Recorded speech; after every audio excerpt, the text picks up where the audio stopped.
안녕하십니까, 구본철입니다. 이번 시간에는 쉬운 양자기술 제4편 양자 자동차에 대해서 말씀드리겠습니다. 지난 시간에 양자 반도체를 제가 말씀드렸습니다. 자, 반도체라고 하는 것은 외부에서 전력 또는 전압이 가해질 때 그 반도체에 격자가 있는 그 양쪽의 전자에서 전자가 흐름으로 인하여 공간을 통하여 전류가 흐르는 경우 당연히 흐르면 1이 되고 안 흐르면 제로가 이제 아웃풋이 되는 그런 기능을 하는 그런 장치, 시스템이 바로 반도체입니다. 자, 그런데 그 조그마한 안에 수많은 이제 그런 기능들, 트랜지스터 기능들을 넣었을 경우 외부에서 선으로 그것을 또 연결하고 거기에다가 전류 또는 전압을 가해진다면 당연히 가장 큰 문제가 발열이 문제가 됩니다. 그래서 여러분이 사용하는 핸드폰이 열이 나는 경우가 그런 경우죠. 그래서 현재의 기술로 완벽하게 열을 제거할 수 없기 때문에 늘 반도체를 설계하는 사람들은 이 발열 문제는 어떻게 해결할 것인가가 연구에 초점이 되는 것입니다. 따라서 만일에 반도체가 지금도 이제 현재의 반도체 기술이 즉 10나노 이하의 반도체 기술은 거의 양자역학의 원리를 착용하지만은 기본적인 양자의 기술, 양자 기술 그것이 아직까지 적용되지는 않았습니다. 그렇지 않더라도 또는 양자 기술을 적용할 만한 그 응용력이 아직까지는 되지 않았기 때문에 그럴 수도 있고 또 뭐 굳이 지금의 어떤 기술로도 극자외선 기술로 그것을 작동하고 전압을 넣더라도 지금 반도체로도 얼마든지 우리 현재 인류의 수준에서 필요로 하는 기능은 충분히 담고 있기 때문에 굳이 새로운 양자 기술과 같은 것이 필요 없을 수도 있습니다. 그러나 앞으로 시대는 이제 AI 시대가 올 거고 AI 시대는 조그마한 집적 회로에 인간 두뇌와 같은 초지능의 기능이 들어가야 하고 따라서 수많은 칩이 필요할 거고 그때마다 이 수많은 칩이 연결될 텐데 그때 가장 큰 문제가 바로 열 처리가 문제가 되는 것입니다. 따라서 지금 반도체가 가지고 있는 입력 기능, 즉 전압을 걸어주는 그 기능, 0일 때는 0, 0, 5볼트를 걸어주면 1 이런 식으로 나오는 데이터 이제 생성 처리 기능을 만일에 전압을 걸지 아니하고 빛으로 또는 자기장으로 이것을 적절하게 걸어줬을 경우 열의 문제는 해결할 수도 있습니다.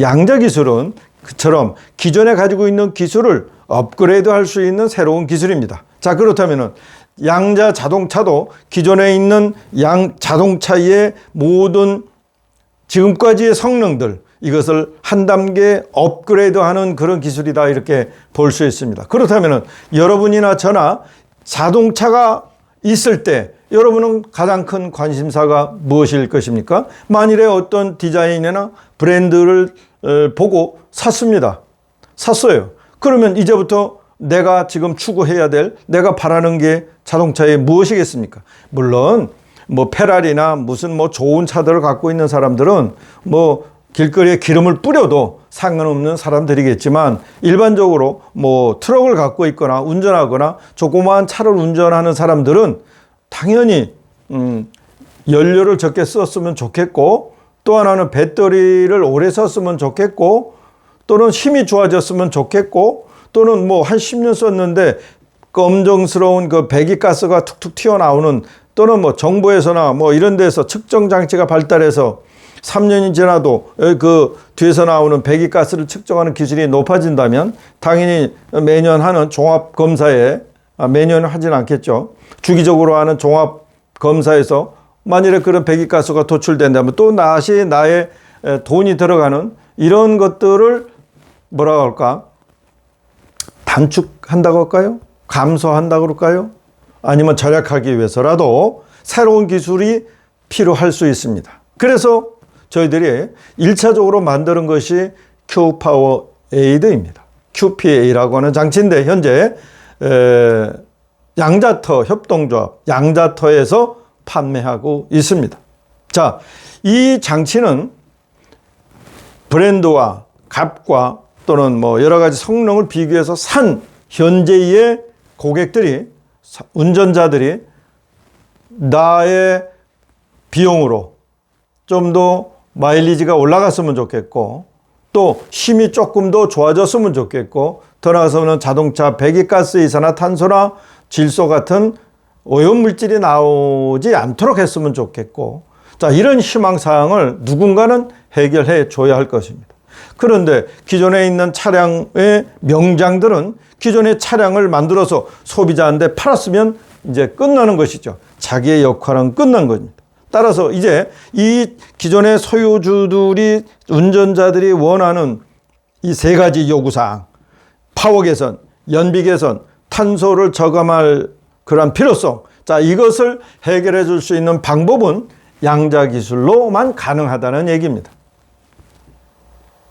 제가 이렇게 말씀드리는 것은 우리가 기술로 이걸 확인했기 때문입니다.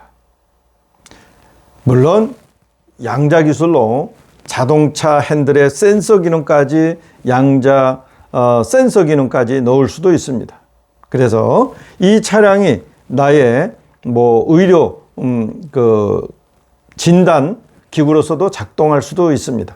근데 그보다는 더 먼저 보편적으로 그렇게 무리한 비용이 아닌 값으로 파워 개선, 차량 연비 개선, 그리고 탄소 저감, 더 나아가서는 트럭 운전자들 같은 경우에는 요소수 개선까지. 왜냐하면 탄소 배출이 적어지니까 당연히 자동적으로 요소수 투입량이 적어지는 것입니다. 자, 여러분, 양자 자동차는 양자 기술로 성큼 우리한테 다가왔습니다. 양자 기술로 만든 자동차 파워 연비 개선 및 탄소 저감 장치는 참으로 신비하고 독보적인 우리의 첫 작품입니다. 양자 기술 세계를 빨리 도입하기 위하여 제일 먼저 할 수 있는, 보편적으로 할 수 있는 기술이 QPA였고, 이 기술은 오래전에 개발을 해왔지만은 계속 업그레이드하고 현장 테스트를 거치면서 이제 본격적으로 작년 11월서부터 양자터에서 판매하기 시작한 것입니다. 자동차를 가지고 있는 기존의 운전자들은 기존의 자동차를 만들기까지의 최선의 노력을 다한 자동차 명장들로부터 그 자동차를 받았습니다. 그런데 이제부터는 운전자들의 운전 습관과 그 다음에 또 다른 기술의 업그레이드로 여러분의 자동차가 새로운 양자 기술의 세계로 진입하는 그 게이트의 수단으로 작동할 수 있다는 사실을 알아주셨으면 감사하겠습니다. 양자 자동차는 그 무엇보다도 제일 먼저 양자 세계, 양 퀀텀 월드에 진입했다고 하는 말씀을 드립니다. 감사합니다.